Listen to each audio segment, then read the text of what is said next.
नमस्ते दोस्तों, आपका हमारे YouTube चैनल नॉलेज स्टोरीज में एक बार फिर से स्वागत है। आप देख रहे हैं वीर का रक्तपथ कहानी के अगले एपिसोड में माइनस सम्राट का पुनरुद्धार और अभिशप्त रक्त।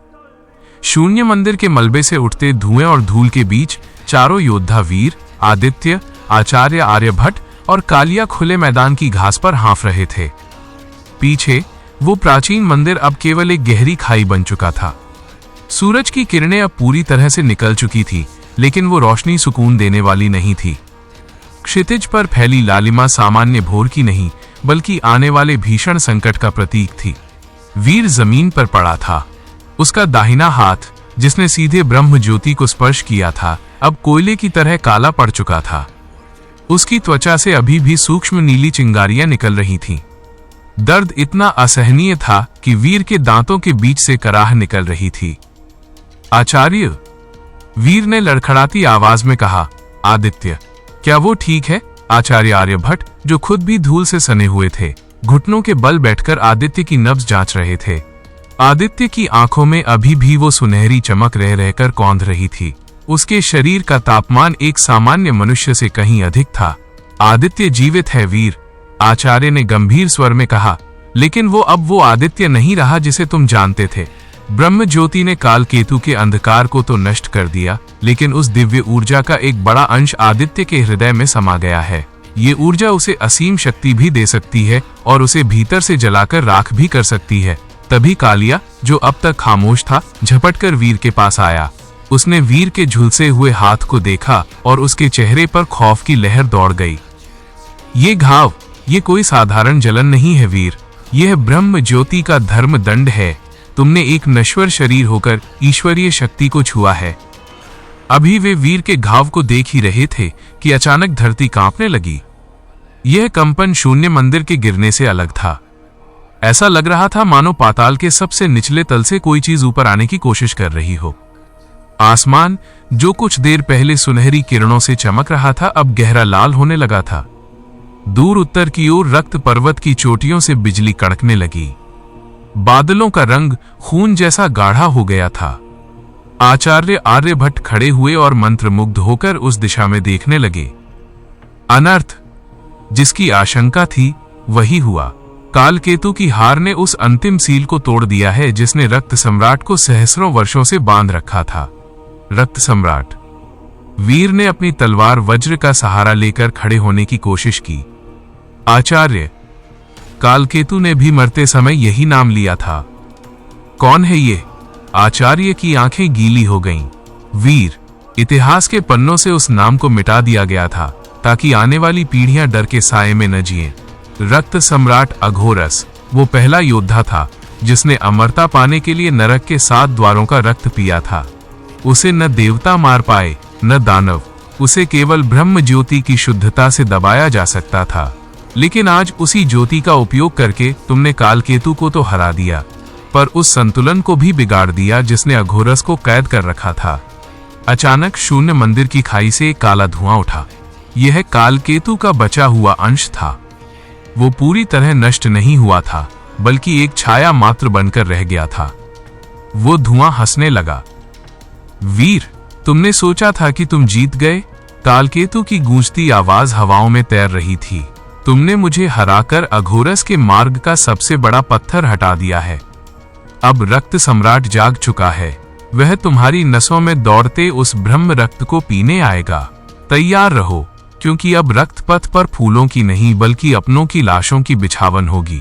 इतना कहकर वो काला धुआं उत्तर की ओर उड़ गया। कालिया ने अपनी गदा उठाई और चिल्लाया, हमें उसे रोकना होगा। अगर वो अघोरस से मिल गया तो प्रलय निश्चित है। लेकिन वीर का शरीर साथ नहीं दे रहा था। जैसे ही उसने एक कदम आगे बढ़ाया, उसका झुलसा हुआ दाहिना हाथ बेजान होकर लटक गया। वज्र तलवार उसके हाथ से छूटकर जमीन पर गिर पड़ी। वीर, आदित्य अचानक उठकर बैठा। उसकी आवाज में एक अजीब सी गूंज थी, जैसे कोई और भी उसके भीतर से बोल रहा हो। वो तेजी से वीर की ओर झपटा और वीर का झुलसा हुआ हाथ थाम लिया। जैसे ही आदित्य ने वीर को छुआ, वीर के शरीर में बिजली सी दौड़ गई। आदित्य के हाथों से सुनहरी ऊर्जा निकलकर वीर के काले पड़ चुके हाथ में समाने लगी। वीर की फटी हुई त्वचा धीरे धीरे जुड़ने लगी, लेकिन वह पूरी तरह ठीक नहीं हुई। जहां पहले जला हुआ घाव था, वहां अब सोने की तरह चमकने वाली रहस्यमयी रेखाएं बन गई थीं। ये क्या है? वीर ने अपने हाथ को अचरज से देखा। सह अस्तित्व, आचार्य ने धीरे से कहा। आदित्य ने अपनी ऊर्जा का एक भाग तुम्हें दिया है। अब तुम दोनों का जीवन एक दूसरे से जुड़ गया है। अगर वीर को चोट लगेगी तो आदित्य को पीड़ा होगी। अगर आदित्य की शक्ति कम होगी तो वीर कमजोर पड़ जाएगा। अभी वे संभल भी नहीं पाए थे कि आकाश से लाल रंग के उल्कापिंड गिरने लगे। ये पत्थर नहीं थे, बल्कि रक्त पिशाच थे, अघोरस की पहली सेना। ये भयानक जीव थे, जिनके पंख चमगादड़ जैसे थे और शरीर इंसानी ढांचों जैसा। वे आ रहे हैं, कालिया चिल्लाया। सैकड़ों पिशाच आसमान से नीचे उतरे और योद्धाओं को घेर लिया। वीर ने अपने बाएं हाथ से वज्र उठाई। उसका दाहिना हाथ अभी भी पूरी तरह काम नहीं कर रहा था, लेकिन उसमें मौजूद सुनहरी रेखाएं धड़क रही थीं। आचार्य, आदित्य को सुरक्षित रखिए, वीर चिल्लाया और पिशाचों की ओर दौड़ा। युद्ध भीषण था। वीर की तलवार वज्र अब सामान्य वार नहीं कर रही थी। हर प्रहार के साथ एक नीली लहर निकलती थी, जो पिशाचों को भस्म कर देती थी। कालिया अपनी गदा से जमीन हिला रहा था, लेकिन पिशाचों की संख्या कम होने का नाम नहीं ले रही थी। तभी आदित्य के भीतर की ऊर्जा फिर से जागी। उसने अपना हाथ हवा में उठाया और एक ऐसी गूंज पैदा की जिसने सभी पिशाचों को हवा में ही स्थिर कर दिया। अब वीर भाई, आदित्य चिल्लाया। वीर ने अपनी पूरी शक्ति बटोरी और वज्र को आसमान की ओर घुमाया। एक विशाल वज्रपात हुआ, जिसने उन सभी पिशाचों को एक पल में राख कर दिया। मैदान में सन्नाटा छा गया। धुआं छंटा तो वीर ने देखा कि दूर क्षितिज पर वो लालिमा और गहरी हो गई थी। एक विशाल गर्जना हुई, जिसने पहाड़ों को हिला दिया। ये अघोरस की हुंकार थी।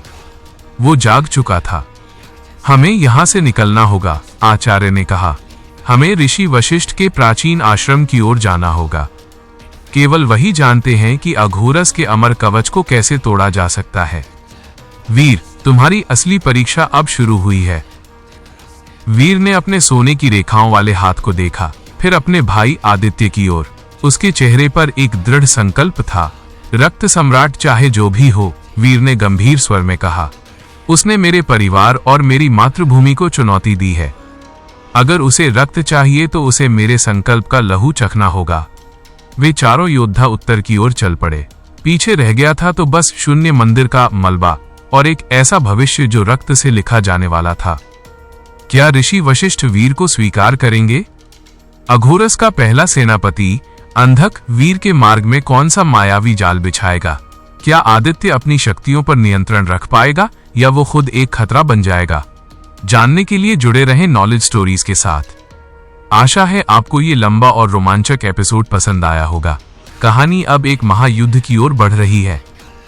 आप हमारे YouTube चैनल नॉलेज स्टोरीज को सब्सक्राइब करें और वीडियो को लाइक करें और अपने दोस्तों को शेयर करें। धन्यवाद।